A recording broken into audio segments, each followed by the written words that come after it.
Making this video is kind of painful because despite recent turnarounds and some successes at the box office, I still don't think that any lessons have been learned. I grew up with fantasy and fairy tales and wanted nothing more than to adventure with dwarves and spend time with elves.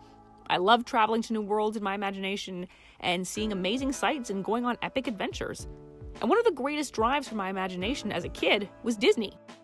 I could never pick just one favorite movie from them because each one was so different and unique, and each one had a set of values and issues and lessons for each person that watched it, whether that was hard work, courage, cleverness, redemption, friendship, or even true love. And each lesson was universal. It didn't matter who watched it because the same things that affected the characters could be felt by everyone else. But for some reason in the last few years, Disney doesn't think that way anymore. Gone are a lot of the lessons that we remember from childhood, obliterated by a battering ram of identity politics and writing so bad that it's enough to qualify for every Razzie Award ever given. There's no inspiration anymore. There's no spark. And all we are left with is a zombie-like husk of a company that remains lumbering slowly to the box office. There was a time when Disney championed family values and were a company that a new generation of kids found inspiration and happiness in. And it wasn't just their animated products under the original Disney brand that captured the imaginations of kids and adults alike. Studios like Pixar developed movies that were just as thought-provoking, hilarious, and timeless. Pixar told superhero stories and soul-searching journeys, stories about toys that are still the cornerstones of spectacular entertainment for kids decades later. And despite some of the more recent hiccups that the studio has suffered in the last few years, things seem to be turning around for them. Not so with their parent company that seems to be doubling and tripling down on a narrative that the public has stated for years that they do not like. And in particular, it's been the live-action adaptations that have caused a lot of conversation online within communities like this one and in real life about how what we're seeing is not what we expect or want. Maybe it's because we already have the animated versions, which are pretty flawless in their own right, and we don't need another version of them, which has proven to be pretty bad so far. But the problems with Disney's live-action movies are numerous and varied. One of the most recent examples of that was the movie Mufasa that I saw over the Christmas holidays. After leaving the theater, I thought to myself that this must have been rock bottom for Disney, that they had finally given up on trying altogether and had just used AI to make this film. Nothing else made sense for why the writing, character acting, and songs were just so bad, and even worse, forgettable. The conflict between Scar and Mufasa felt cheap and contrived, thrown in for the sake of convenience rather than anything real or convincing. And the entire movie was undercut pretty badly by the insufferable interludes of Timon and Pumbaa, who were just supposed to be some sort of bizarre comic relief. Instead, what they were really there for was to remind audiences how much we liked these characters and maybe entice them to watch this movie too. In the end, all Mufasa did was make me feel tired and a little regretful that this movie ever got made.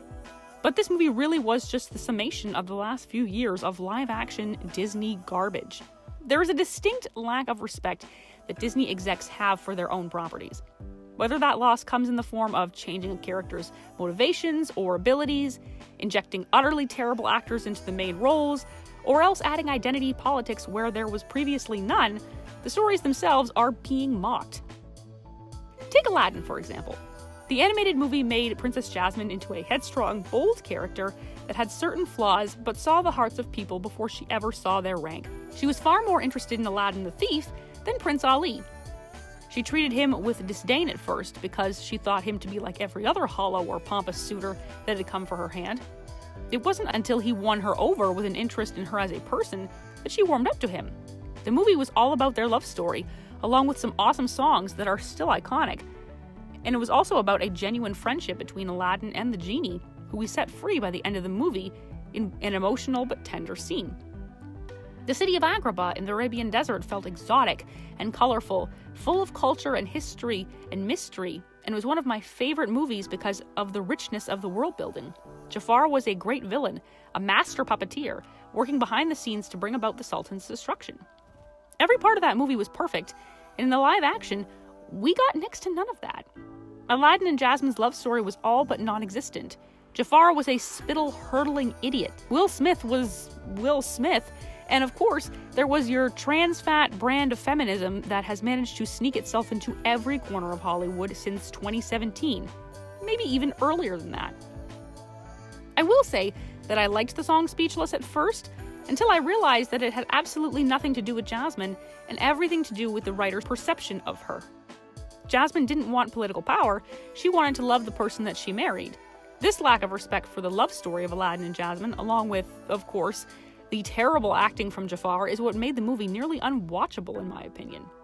Or how about Mulan, a live-action movie that is nearly unrecognizable from the original, which was a story about a young woman wanting to rescue her father and willing to work hard so that she could. And she overcame a lot of obstacles in the process, for example, her own lack of skill. In the live action, there is no struggle. There are no obstacles to overcome, except maybe the patriarchy. Mulan is already a seasoned warrior from the get-go and is simply being held back by cultural traditions and family expectations that demand she be some sort of demure, submissive female.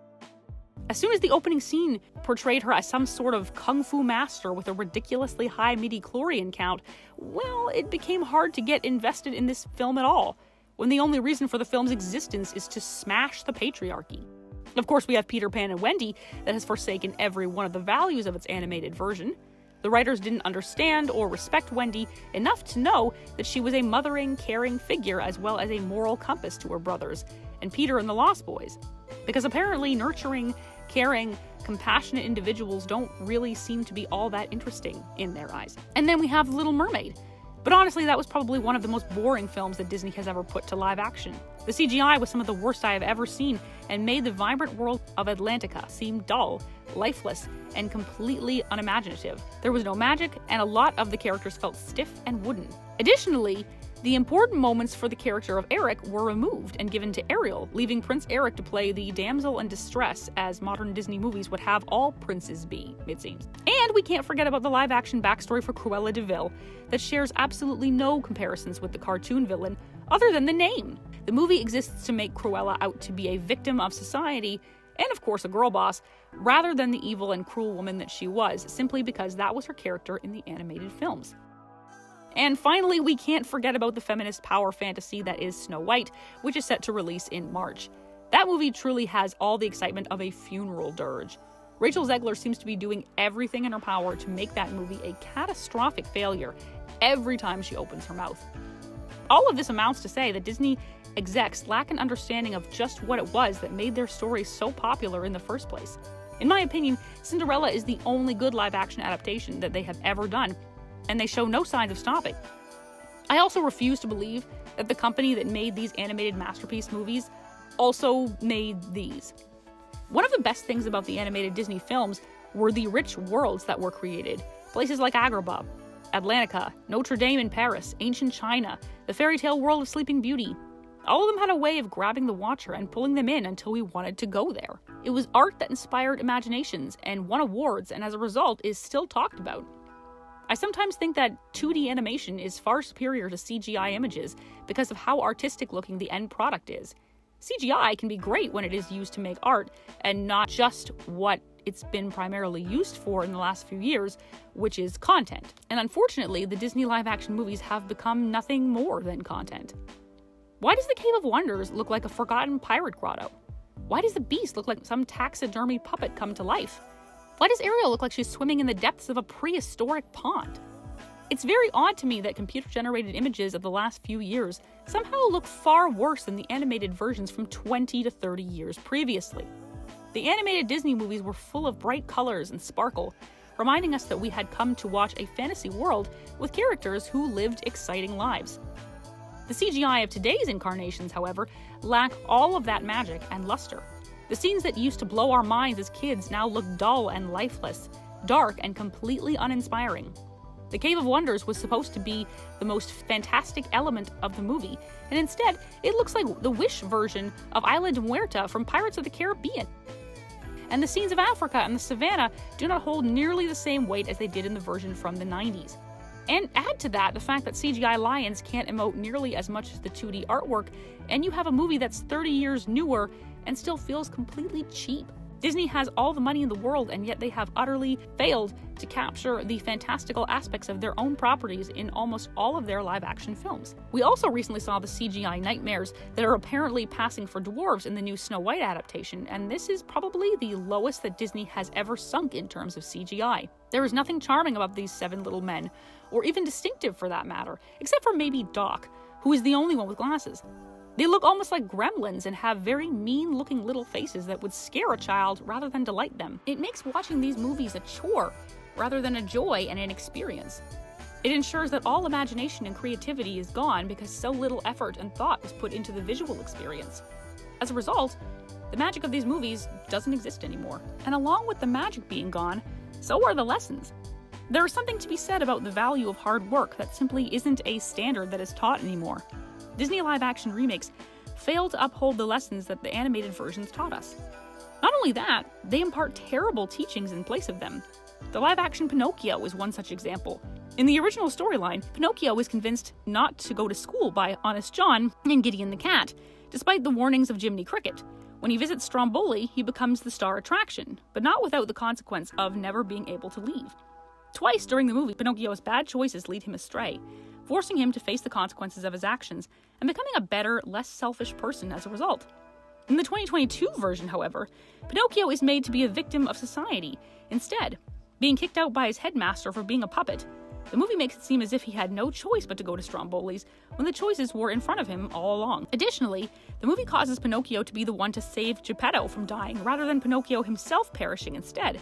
Not only does this rob Pinocchio of the chance to display his new unselfishness, but it implies that the power was within him to do something wonderful all along, rather than a lesson he had to learn through being self-sacrificial. Instead of being given his life back because of his own display of heroism and love for his father, Pinocchio 2022 demonstrates that Pinocchio never needed anyone but himself to become a real boy. As a last note, I'll just say that Disney seems to be afraid to reiterate the lessons of the movies they made decades ago. Whether that's for fear of backlash or accusations of bigotry, I don't know. But it certainly makes their live-action properties far less appealing as a result, making all of their life lessons inconsequential and meaningless. So in total, the live-action remakes are a terrible representation of properties that were once iconic. And in continuing with this trend of remaking their own art into something that is less than, Disney will diminish the value and imagination of every story they have ever told. Thanks so much for watching this video, guys. Be sure to let me know your thoughts on Disney's live-action movies down in the comment section, and let the conversations begin. Until next time, everyone.